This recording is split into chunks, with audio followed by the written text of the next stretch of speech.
Hey guys, welcome back to my channel. Today I'm going to be doing a book review of The Other Black Girl by Zakiya Dalila Harris. As y'all can tell, I had a lot of thoughts about this book because look at that. This is actually not as many as I thought it was, but trust me, it felt like a lot. But yeah, this is what I'm going to be doing a book review over. But before I start, I just want to apologize to y'all because I kind of been gone for a minute.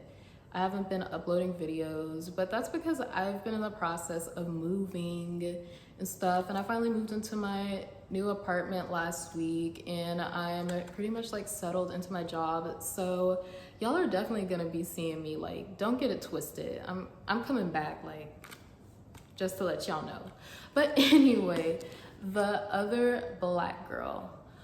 Okay, so this book is basically about a 26-year-old black woman named Nella Rogers, and she works at this book publishing company named Wagner Books. And so one day another black girl starts working there named Hazel, and around the same time that Hazel comes is when Nella starts receiving suspicious notes like, leave Wagner now and turn back. Just really shady ass notes. And so she's trying to figure out if it has anything to do with Hazel.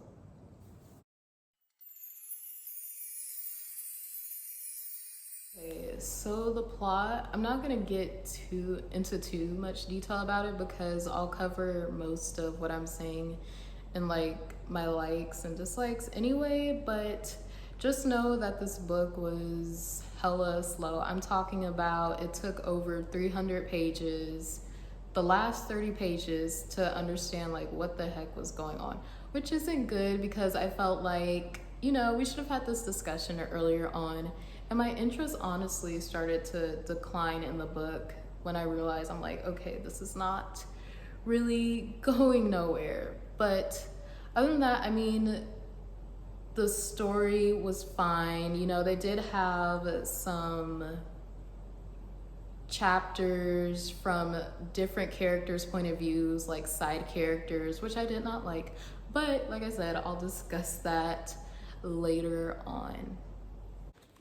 So I definitely related to Nella just because, you know, she works in a predominantly white industry and I work in a predominantly white industry.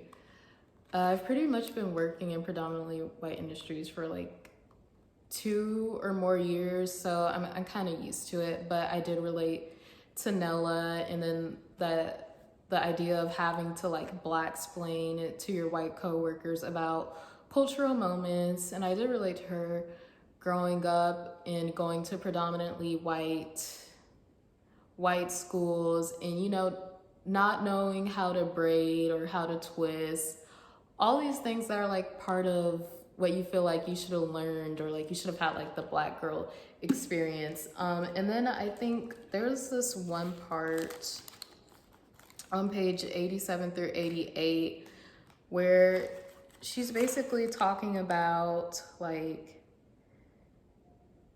if she would have done all these things, you know, she would have had like black friends, she would have known how to do her hair, and she would have probably had like a black boyfriend or whatever. And so basically talking about how she doesn't feel black enough, which I definitely relate to a little bit. And I think a lot of like black girls who grew up in predominantly white neighborhoods and went to predominantly white schools, they can relate to it because then, you know, you're in this environment and then you go off on your own and you just are like, I don't belong here. Like, I don't feel like black enough or anything, which is a whole different discussion. But yeah, I definitely related to Nella, just being a black woman in a white man's world. But yeah, I'm looking at my notes here. So, okay, the characters I really want to talk about is her coworkers. Okay, her coworkers, you know, they're all white. And so Nella, of course, has some encounters with them, like racist encounters, microaggressions. And at one point, Nella reads a manuscript from this author. And in this Arthur's manuscript, he has a character that is basically the most stereotypical, like, Black woman character ever. Her name's like Chartricia or something like that. She has a whole bunch of kids, baby daddy drama. She doesn't know who the dad is or something. And I think there's even welfare thrown into there. So basically, like, this really just crude stereotype of Black woman. And she's afraid to bring it up to her boss and the author because she doesn't want to cause any issues.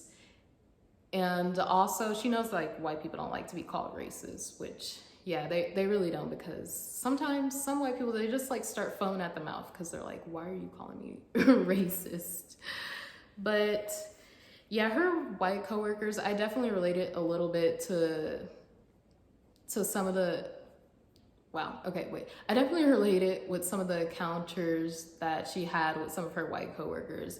I actually haven't experienced any like microaggressions, I don't think, at my current job, but at the same time, I think that's because I've been working in like white industries for like the past 2 years. And so then after a while, you just don't even really notice it, which is sad, but you know, it just becomes a part of life, which is, yeah. Yeah. And so, yeah, there's this one specific scene I do want to talk about, and it's the scene on page 181. And so they're still discussing this manuscript.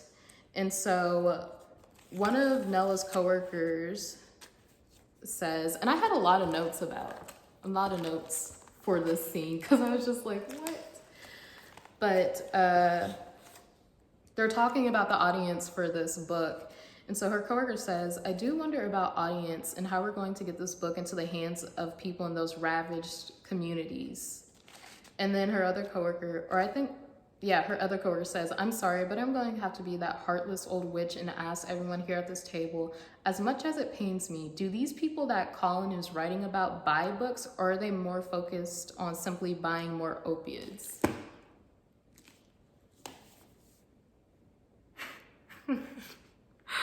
What? These people? I was like, what? But no, that's really how it sometimes is with some white people who think, you know, they're not racist because they're not being directly racist. They'll still say stuff like that. And you're just like, is this real life? So yeah, her white coworkers were interesting, but it's definitely something that I can relate to, and something that's not uncommon, being a Black woman or just a Black person or a person of color in the industry where it's nothing but white people, because you will deal with stuff like that. So the other characters, I don't have no words for like her boyfriend or something. I don't really understand why, like, in all these novels where they're talking about race and diversity, like the Black character has to have like a white boyfriend or something. I'm just like, I don't get that. But you know, that's a conversation for another day. So the other Black characters, I kind of like the idea of there being other Black girls, and the idea that there's these like Black girls who don't want other Black women to be as successful as them. Just, well, not even Black women, but just like Black people in general. And so, you know, they're basically a lapdog to some white person, and they're gonna sabotage every Black person that they can to get to their spot or whatever, which is definitely true, because sometimes Black people don't want other Black people to do as, what's the word? To do as good as them. Be as good as them? Yeah, be as good as them. So I liked how the author touches a little bit on that.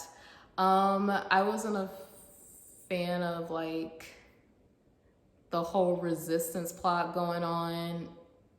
I didn't really care for that much or anything like that. But the other Black characters in the book, yeah, I don't really have no thoughts on them. And so this feeds a little bit into my likes and dislikes. So far as my likes go, I like how the author touches on, like, you know, how sometimes white people, they be like, oh, I'm not racist, but they still be saying and doing like this racist stuff. It's like, I feel like it's always the white people who think they're doing good, but they're actually not doing good. They're doing more harm than good. You know what I'm saying? What else did I like? Like I was saying not too long ago, the other black girls subplot, because that does happen. And then also the idea of just having this hair grease and that you put it in your hair and that you're desensitized to all the trauma from racism or any microaggressions that's been afflicted on you, so that way you can just move forward. I like how she touches on that, because it's not even like a far-fetched idea or anything of people trying to assimilate to a certain standard. You know, there's no like hair grease that makes you that way. It's just something that black people just sometimes do. And you know, some people may call them Uncle Toms or whatever, but I think they're just trying to survive. But at the same time, it's like, I hate that they have to deny their blackness in order to get where they want to be, because it shouldn't be like that. I did not like the point of views from all these different side characters. I know they all have something to do with what's happening to Nella and what's going on, but I'm like, I don't care enough to have an additional side plot about y'all. And y'all know from my review of Malibu Rising, I'm not a fan of just point of views from characters that are not even that discussed in the book. So I didn't really understand that, and I felt like the book could have done without it. I almost felt like it would have added a little bit more mystery if they didn't have their point of views. So what else didn't I like? I think it was just mainly the point of views and the slowness that made my interest like wane a little bit in the book, to the point it took me like a week and a half to actually complete the book, because I'm like, I don't feel like reading it because nothing's happening. Okay, and so before I forget, I rated this book like 2.5 stars on Goodreads, but I think I'll round it up to 3 stars just because I did love the story. I just did not like the pacing and all these different point of views. But yeah, as usual, I will post my social media links down below, and I promise to you guys that I will be more active, and I'm planning to do a Halloween series because, you know, October is coming and Halloween is coming and fall is coming and all these holidays are coming, and I'm really excited. But yeah, don't forget to like, comment, and subscribe, and I hope to see you guys soon. Bye.